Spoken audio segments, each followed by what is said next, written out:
Assalamualaikum warahmatullahi wabarakatuh. Innal hamdalillah nahmaduhu wa nasta'inuhu wa nastaghfiruh wa na'udzu billahi min shururi anfusina wa min sayyiati a'malina.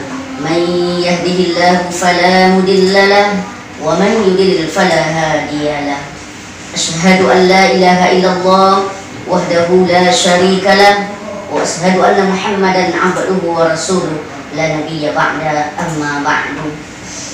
Para pendengar radio Suara Kampar, pemirsa Markas TV, dan para pendengar radio Markas 90,5 FM, kaum muslimin wal muslimat yang dimuliakan oleh Allah Subhanahu wa ta'ala. Tanpa terasa oleh kita, waktu itu sungguh cepat berlalu.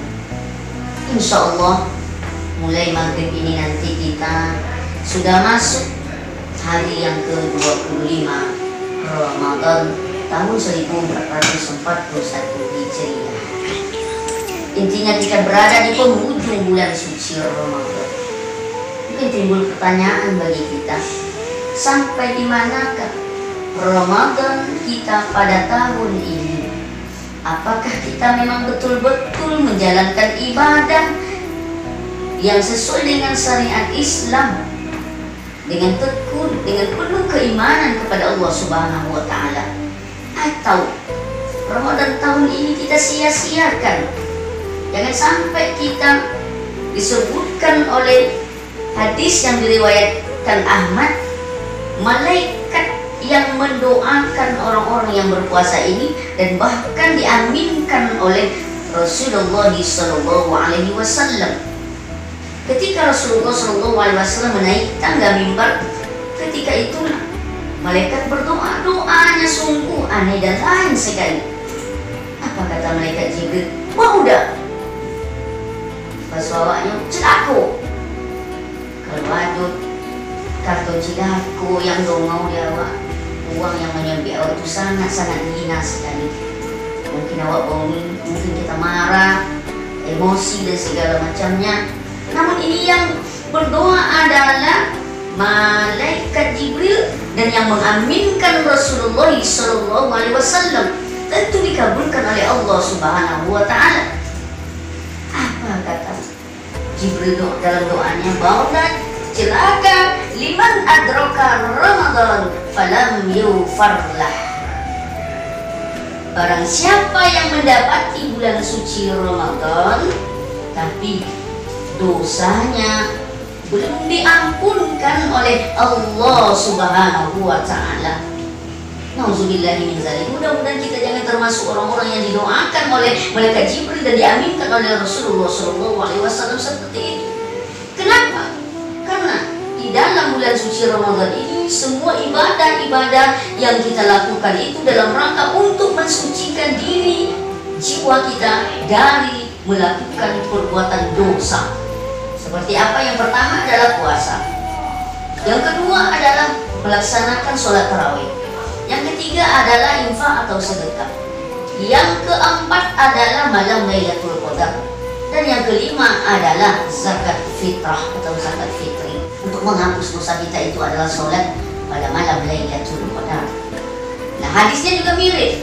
Bismillahirrahmanirrahim. Man qama Lailatul Qadar imanan wa ihtisaban ghufira lahu ma taqaddama min dzambi. Barang siapa yang berdiri menegakkan malam-malam Lailatul Qadar, maka dia itu dengan penuh keimanan dan perhitungan mengharapkan pahala dari Allah Subhanahu wa ta'ala, akan diampunkan juga dosa-dosanya yang telah berlalu. Subhanallah, sahabatku, tahukah kita apa malam Lailatul Qadar itu? Itu jawabannya kan dalam surah Al-Qadar. Wa ma adraka ma Lailatul Qadar. Tahukah kamu apakah itu malam Lailatul Qadar? Lailatul Qadari khairum min alfi syahrin. Malam Lailatul Qadar itu adalah malam ketika kita itu beribadah malam itu, maka pahalanya lebih baik kita beribadah daripada 1000 bulan. Kalau kita hitung 1000 bulan ini, Subhanallah, lebih kurang 83 tahun. Berapa? 83 tahun, subhanallah. Kita saja sekarang ini beribadah, mungkin kalau kita hitung umur kita 60 tahun, lebih kurang hanya beribadah kepada Allah Subhanahu wa Ta'ala, lebih kurang hanya 2-3 tahun habis waktu oleh kita. Tetapi ini ketika malam Lailatul Qadar kita dapati, subhanallah, 83 tahun kita beribadah. Ingat sahabatku, malam Lailatul Qadar ini bahwasanya Rasulullah mengatakan itu 10 terakhir di bulan suci Ramadan. Dan malamnya adalah malam-malam ganjil. Malam-malam ganjil yaitu 21, 23, malam Inna Insya Allah malam 25, malam 27, dan malam 29. Untuk itu bahasa dari kami adalah mari sama-sama berburu. Berburu apa? Bukan berburu candy, babi, tetapi berburu malam Lailatul Qadar. Berburu malam Lailatul Qadar ini, insya Allah kita jumpa dengan malam Lailatul Qadar. Andai kata kita jumpa dengan malam Lailatul Qadar, bagaimana caranya? Nah, ini hadis sahih yang diriwayatkan oleh Tirmizi dari Aisyah. Aisyah langsung bertanya kepada Rasulullah. Pernah Aisyah tadi bertanya kepada Rasulullah Sallallahu Alaihi Wasallam, wahai Rasulullah, andai kata aku ini berjumpa dengan malam Lailatul Qadar, tosul dengan malam Lailatul Qadar, apa yang akan dipanjatkan kepada Allah? Apa yang akan diminta kepada Allah Subhanahu wa Ta'ala? Nah, kalau kita bawa kepada diri kita, wabuk kepada awak, mungkin awak minta masuk lockdown gini tu, masuk PSBB, awak minta PT mungkin. Uang dapat BLT awak nak bayar dari PT, ya Allah. Mungkin awak minta baju ayu mungkin. Mungkin ada awak yang malu beli baju ayu terus seluruhnya berbahagia untuk anak-anak awak masuk sulit gini. Mungkin awak minta itu, mungkin awak minta rumah, mungkin yang malu bini minta bini, yang malu laki minta laki. Ada yang minta tambah laki guys, tambah bini, nauzubillah.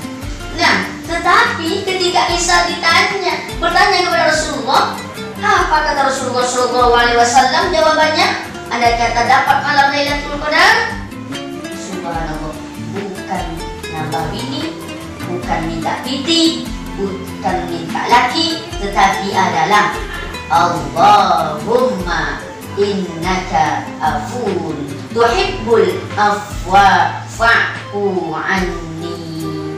Inilah doa yang dianjurkan oleh Rasulullah SAW yang kita baca ketika kita mendapatkan malam Lailatul Qadar. Sesungguhnya ya Allah, Engkau Maha Pemaaf, Maha Pengampun, dan Engkau mencintai orang-orang yang pemaaf. Oleh sebab itu ampunkan dosa-dosa dan kesalahan kami ya Allah. Rasulullah saja hanya minta pintu maaf atau keampunan dari Allah Subhanahu wa Ta'ala, padahal beliau adalah orang yang suci, orang yang maksum, terbebas dari dosa dan maksiat, tidak minta yang lainnya. Apatah lagi kita kaum muslimin dan muslimat yang berbahagia, yang penuh dengan noda dosa, yang bergelumuran dosa. Andai kata ditengokkan oleh Allah Subhanahu wa Ta'ala dosa kita sekarang ini, mungkin kita malu kaum muslimin dan muslimat yang berbahagia. Makanya bencana wabah penyakit ini menimpa kita itu penyebabnya adalah gara-gara dosa yang bertubi-tubi kita lakukan. Untuk itu solusinya kaum muslimin yang berbahagia, solusinya apa agar wabah musibah COVID-19 ini lenyap ataupun terhindar dari kita? Mari kita bersama-sama bertaubat, bersama-sama, bukan sendiri-sendiri, bersama-sama kita bertaubat. Mudah-mudahan kita mengucapkan beristighfar kepada Allah Subhanahu wa Ta'ala. Astaghfirullah Rabbal baraya, Astaghfirullah minal khotoya. Mari kita sama-sama gunakan kesempatan yang berharga ini sebelum kita terlambat. Mohon maaf atas segala kekurangan kata. Ada ucapan kami minum hati, kami mohon dimaafkan. Bila taufiq wal hidayah. Wassalamualaikum warahmatullahi